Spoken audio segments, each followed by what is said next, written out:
Hello hi आदाब, मैं शैलेश अलंकार। स्वागत है आप सभी का इस खास सेगमेंट में। बात करेंगे कुछ महत्वपूर्ण क्वेश्चंस को, जिसको इस सेगमेंट में हमने चर्चा किया है या हमने उसको देखा है। ये समझिए कि यह एक प्रकार का टेस्ट है जिसको आपको मेरे जवाब देने से पहले ही उस क्वेश्चन का उत्तर चुन कर रखना है या देकर अपने कॉपी पे लिख लेना या टिक लगा देना है। मैं लास्ट में ये पूछूंगा कि आपका कितना क्वेश्चन सही हुआ। तो आइए, स्वागत है आप सभी का इस खास सेगमेंट में। मैं शैलेश। पहला क्वेश्चन है, कह रहा we in which part of the Indian constitution is explain directive principles of state policies. यानी इनमें से संविधान का कौन सा भाग राज्य के नीति निर्देशक तत्व का वर्णन करता है। ठीक है, तो इसमें आपको दिया है भाग 3, भाग 5, भाग 2, भाग 4। ऐसे हिंदी में दिया है भाग 3, भाग 5, भाग 2, भाग 4। अब आप पहले चुन लें कि इनमें से आपका उत्तर कौन सा होगा।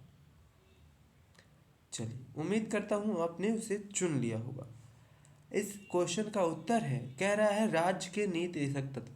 तो राज्य के नीति निर्देशक जो तत्व हैं यानी डीपीएसपी जो है वो संविधान के भाग 4 में है। भाग 3 में क्या है? फंडामेंटल राइट्स है। ठीक है, भाग 3 में क्या है? फंडामेंटल राइट्स है। भाग 5 में क्या है? यूनियन है, यानी केंद्र सरकार की बात करती है। भाग 2 में क्या है? सिटीजनशिप है। क्या है? सिटीजनशिप। और भाग 4 में क्या है? डीपीएसपी। ठीक है, इस प्रकार से आप उसको ध्यान में रखेंगे। आगे बढ़ते हैं। कह रहा question number 2।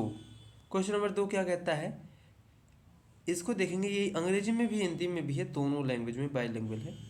In which article does tell about definition of state. यानी कि इनमें से कौन सा अनुच्छेद राज्य की परिभाषा की बात करता है, यानी राज्य की परिभाषा बयां करता है। बयां मतलब बताता है। आपके पास ऑप्शन है, कौन कौन से ऑप्शन हैं? अनुच्छेद 12 यानी article 12, article 36, article 1, article 368। Hindi में वही है, अनुच्छेद 12, अनुच्छेद 36, अनुच्छेद 1, अनुच्छेद 368। तो जो कह सकते हैं कि राज्य की परिभाषा बताता है ना। राज्य के परिभाषा की बात करें तो राज्य की परिभाषा जो है वो अनुच्छेद 12 करता है। जबकि आर्टिकल 36 क्या कहता है? आर्टिकल 36 कहता है कि राज्य के भीतर वही शब्द, वही तथ्य, वही ढांचा आएंगे जो अनुच्छेद 12 में कहा गया है। यानी राज्य के बारे में जो वर्णन है, राज्य की जो परिभाषा है वो अनुच्छेद 12 में है। और अनुच्छेद 36 में राज्य की परिभाषा हेडिंग करके लिखा तो हुआ है, लेकिन उसमें ये लिख दिया गया है कि राज्य के भीतर वही ढांचा आएंगे जो अनुच्छेद 12 बयां करता है। ठीक है, यानी इसका उत्तर 12 होगा। आर्टिकल 12 यानी 12। अगर आर्टिकल 12 ना होता तो आर्टिकल 36 से हम जाते। ठीक है, आर्टिकल 1 क्या कहता है? आर्टिकल 1 कहता है इंडिया दैट इज भारत, है ना। यानी भारत अर्थात इंडिया राज्यों का संघ होगा, यूनियन ऑफ द स्टेट होगा। ठीक है, जिसमें 28 राज्य और 8 केंद्र शासित प्रदेश वर्तमान में है। ठीक, और आर्टिकल 368 ये संविधान संशोधन की बात करता है। संविधान में किस प्रकार से संशोधन होगा इसका अनुच्छेद है। ये पार्ट 20 का है, भाग 20 में ये आता है 368। ठीक है, इस बात को आप ध्यान रखेंगे। तो इस क्वेश्चन का उत्तर होगा अनुच्छेद 12।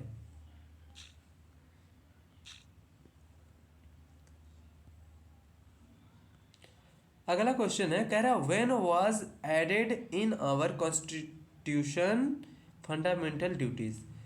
कह रहा है मौलिक कर्तव्य हमारे संविधान में कब जोड़ा गया, यानी कब जोड़े गए ये कह सकते हैं। वैसे तो एक जो संविधान का हिस्सा जो 11वां संविधान है वो 86वां संविधान संशोधन 2002 में जोड़ा गया, लेकिन यहाँ पूरे की बात हो रही है। यानी मौलिक कर्तव्य वाला जो हिस्सा है उसकी बात हो रही है, यानी भाग 4A की बात हो रही है, यानी 4 भी मिलेगा कहीं कहीं पे। तो पार्ट 4A कब जोड़ा गया ये पूछ रहा है। तो आपको ये बात ध्यान में रहना चाहिए कि 42वां संविधान संशोधन 1976 में ये जोड़ा गया। ठीक है, इस बात को आप ध्यान में रखेंगे। ठीक, आगे चलिए। कह रहा क्वेश्चन नंबर 3, क्या कह रहा है क्वेश्चन नंबर 3, इसको देखेंगे। कह रहा according which article can be apply uniform civil code, यानी यूसीसी की बात कर रहा है, इंटायर द स्टेट। कह रहा है किस अनुच्छेद के तहत संपूर्ण राज्य में समान नागरिक संहिता लागू किया जा सकता है। यानी देश के भीतर एक देश, एक कानून, एक विधान की बात करता है, एक प्रकार की कह सकते हैं कि कानून व्यवस्था की बात करता है, एक प्रकार से कह सकते हैं नियमावली की बात करता है। तो वो किस अनुच्छेद के तहत किया जा सकता है? तो ये है आर्टिकल 44। ये कहता है कि देश के भीतर यूसीसी लागू करेंगी सरकार, यानी यूनिफॉर्म सिविल कोड, समान नागरिक संहिता देश के भीतर होंगी। ये दायित्व राज्य सरकारों की है। यहाँ तक कि विधान परिषद का भी ये दायित्व है अपने अपने राज्य के भीतर। जब कह सकते हैं संसद लगाएगी तो पूरे देश में लगाएगी। जब किसी राज्य का विधानसभा विधान परिषद लगा रहा है तो उस राज्य के भीतर यूनिफॉर्म सिविल कोड अप्लाई होगा। जैसे गोवा में 1960 से ही है, और हाल ही में 2023 से कह सकते हैं कि उत्तराखंड में यूसीसी लागू है। आगे बढ़ेंगे, यानी इस क्वेश्चन का उत्तर होगा अनुच्छेद 44। ठीक है, आर्टिकल 44। चलो आगे बढ़ते हैं। 5वां क्वेश्चन कह रहा है, क्या कह रहा है 5वां क्वेश्चन?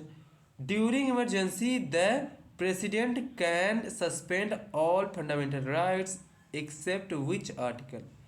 कह रहा है आपातकाल के दौरान राष्ट्रपति सभी, ये सभी है, ठीक है, राष्ट्रपति सभी मौलिक अधिकारों को निरसित कर सकता है किन अनुच्छेदों को छोड़कर। यानी वो कौन से अनुच्छेद हैं या अनुच्छेद है, एक अनुच्छेद या ज़्यादा अनुच्छेद अलग अलग हो सकते हैं।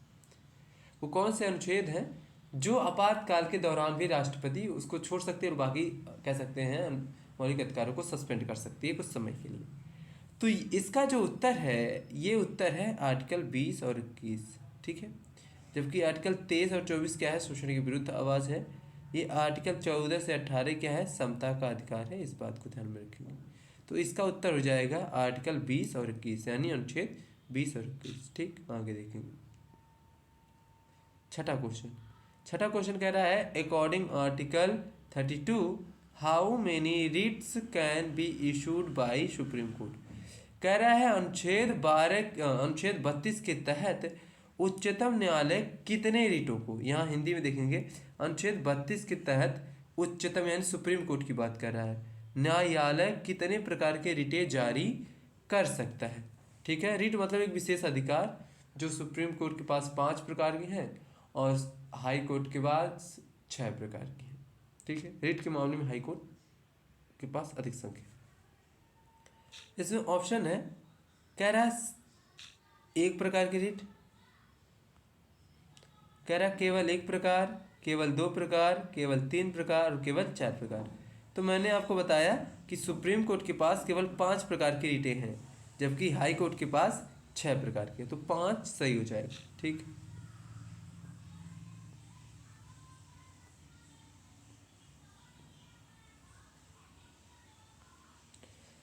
कह रहा fundamental rights had started from which country in 1215 AD which called as Magna Carta. कह रहा है 1215 ईस्वी में मौलिक अधिकार की शुरुआत किस देश ने किया, जिसे अधिकार पत्र यानी मैग्ना कार्टा कहा गया। ठीक है, तो वो देश कौन सा था? वो देश था इंग्लैंड।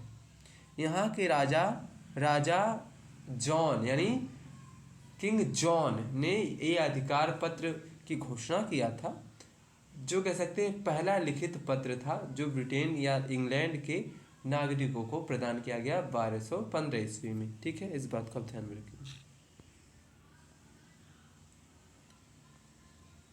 कह रहा है when had removed right to properties from fundamental rights according which amendment. कह रहा है किस या कौन से संशोधन के तहत संपत्ति के अधिकार को मौलिक अधिकार के दर्जे से निकाल दिया गया। यहाँ पर देखेंगे हिंदी में लिखा गया है संपत्ति का अधिकार को मौलिक अधिकार की श्रेणी से कौन से संविधान के तहत संशोधन के तहत निकाल दिया गया। यानी जो संशोधन है कौन से संशोधन के तहत संपत्ति का अधिकार को मौलिक अधिकार के दर्जे से निकाल दिया गया। तो आपको पता होना चाहिए 44वां संविधान संशोधन 1978 के तहत। ठीक है, यानी 44th कॉन्स्टिट्यूशन अमेंडमेंट एक्ट 1978 के तहत। ठीक, आगे देखेंगे।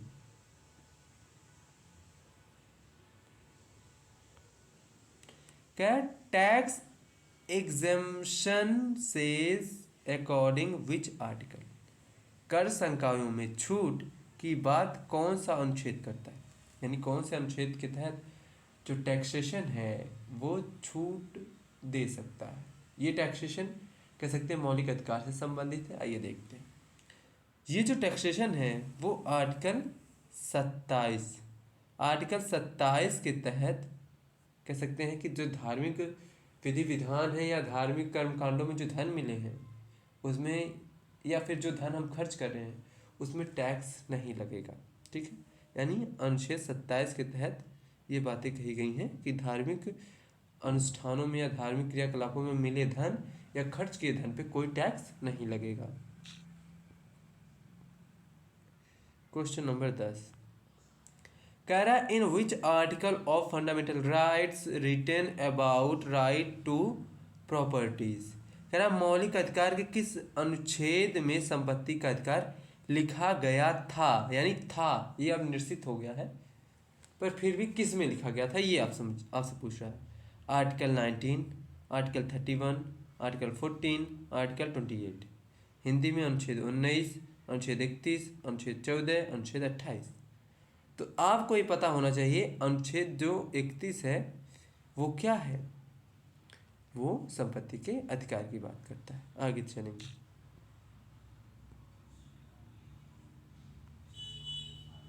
कह रहा है what is full form of NSA, है ना, यानी NSA का फुल फॉर्म पूछ रहा है। हिंदी में कह रहा है NC नहीं यस होना चाहिए, यस है ये NSA है ना, का पूर्ण नाम या पूर्ण रूप क्या है, यानी NSA का फुल फॉर्म पूछ रहा है। पहला है नेशनल सिक्योरिटी एक्ट, दूसरा है न्यू सोसाइटी एसोसिएशन, तीसरा है new society administration north south agency. Hindi में वही है राष्ट्रीय सुरक्षा कानून, नया सामाजिक संगठन, समाचार सामाजिक प्रशासन, उत्तरी दक्षिणी संस्था। तो आपको क्या लगता है कौन सा हो सकता है? तो इसका जो उत्तर है वो नेशनल सिक्योरिटी एक्ट है, जिसको हम लोग रासुका कहते हैं, रासुका यानी राष्ट्रीय सुरक्षा कानून। ठीक है, आप इसको याद रखेंगे।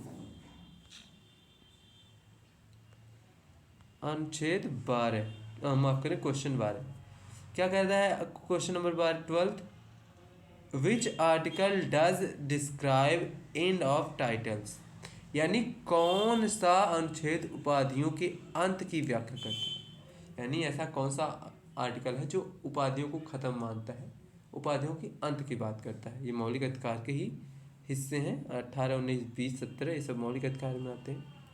तो उपाधियों का जो अंत है वो अनुच्छेद 18, ठीक है, यही एंड ऑफ टाइटल्स की बात करता है। अनुच्छेद 18 जो है इस प्रश्न का उत्तर होगा।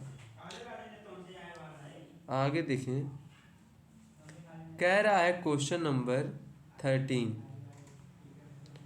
व्हाट डज से आर्टिकल 11, यानी अनुच्छेद 11 क्या कहता है ये पूछ रहा है। पहला है एंड ऑफ सिटीजनशिप, यानी नागरिकता की समाप्ति। दूसरा है to be continue to to be continue be citizenship, यानी नागरिकता यथावत बनी रहेगी। तीसरा है the parliament will make citizenship about law, यानी नागरिकता संबंधी कानून संसद बनाएगी। अच्छा, नॉन ऑफ दिस। तो इसमें से आर्टिकल 21 क्या कहता है? बिल्कुल, आर्टिकल 21 कहता है कि देश के भीतर जो नागरिकता से संबंधित प्रावधान है वो संसद बनाएगी, यानी संसद को यह अधिकार होगा कि नागरिकों के लिए कौन से कैसे किस प्रकार के कानून बनेंगे, कौन से लोग इस देश के नागरिक कहलाएंगे, कौन से नहीं, ये सारी चीज़ें संसद ही तय करेगी। ठीक है, आगे चलिए। कह रहा है क्वेश्चन नंबर 14 क्या कह रहा है? How many types of states where that when the constitution was issued. कह रहा है जब संविधान लागू हुआ तब देश में कितने प्रकार के राज्य संविधान में दर्ज थे, है ना, यानी संविधान में कितने प्रकार के राज्य थे? तो वो राज्य थे 4 प्रकार के। ठीक है, कौन कौन से इसको समझेंगे। पहला तो राज्य, यानी सामान्य राज्य, सामान्य राज्य की बात करता है। दूसरा है विशेष राज्य, विशेष राज्य। तीसरा है केंद्र शासित प्रदेश, केंद्र शासित प्रदेश। और चौथा है अंडमान निकोबार। तो बाद में 1956 में अंडमान निकोबार को केंद्र शासित में जोड़ दिया गया और विशेष राज्य का दर्जा खत्म कर दिया, जबकि एक राज्य ऐसा था जिसे जम्मू कश्मीर, उसका विशेष होने का जो दर्जा है वो 2019 में खत्म कर दिया गया। ठीक है, इस बात को आप ध्यान में रखेंगे। कह रहा है क्वेश्चन नंबर 15, क्या कह रहा है question number 15? New states will enter in the union, एक मिनट,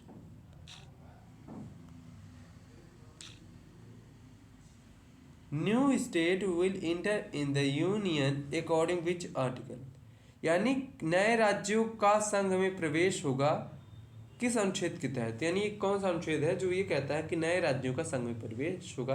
कहते हैं ना कि India that is Bharat will union of the state, यानी भारत या इंडिया राज्यों का संघ होगा, जिसमें वर्तमान में 28 और 8 का सिस्टम बना हुआ, 28 राज्य और 8 केंद्र शासित प्रदेश है। तो ये बात ही किस में लिखी गई हैं कि जो नए राज्य होंगे, नए राज्य जैसे सिक्किम हमारे भारत में जुड़ा, पहले ये भारत का हिस्सा नहीं था, तो ऐसे ही कह सकते हैं कि नए राज्यों का जो संघ में प्रवेश है वो किस अनुच्छेद के तहत? तो ये अनुच्छेद 2 के तहत। जबकि अनुच्छेद 3 क्या कहता है? अनुच्छेद 3 कहता है कि देश के भीतर जो राज्य हैं, जो राज्यों की बाउंड्री है, उनको कम या ज़्यादा किया जा सकता है। याद रहे ये काम देश की संसद करेगी। ठीक है, देश की संसद ही काम करेगी। और अनुच्छेद 4 में ये भी लिखा है कि अगर कोई राज्य हमारे देश में, हमारे संघ में मिल रहा है तो उसे संविधान संशोधन नहीं माना जाएगा। हाँ, लेकिन कोई देश का हिस्सा काट के दूसरे देश को दिया जा रहा है तो संविधान संशोधन माना जाएगा। ठीक है, और आर्टिकल 1 तो मैंने बताया ही है कि वे, यानी Bharat, India that is Bharat, यानी इंडिया अर्थात भारत राज्यों का संघ होगा। इसे यूनियन ऑफ द स्टेट के में 28 और 8 का कह सकते हैं दायरा वर्तमान में है, और ऐसे ही आगे भी हो सकता है, नए राज्य बने तो दायरा घटे या बढ़े, इस प्रकार का हो सकता है। फिलहाल आज के लिए बस इतना ही, यानी इस क्वेश्चन का उत्तर होगा आर्टिकल 2। ठीक है, आप ये बताएंगे कि कमेंट करके कि आपका क्वेश्चन कितना सही हुआ, कितना आपने अटेम्प्ट किया और कितना क्वेश्चन का जवाब दिया। फिलहाल आज के लिए बस इतना ही, मिलते हैं अगले सेगमेंट में। तब तक के लिए पढ़ते रहिए, बढ़ते रहिए। नमस्कार।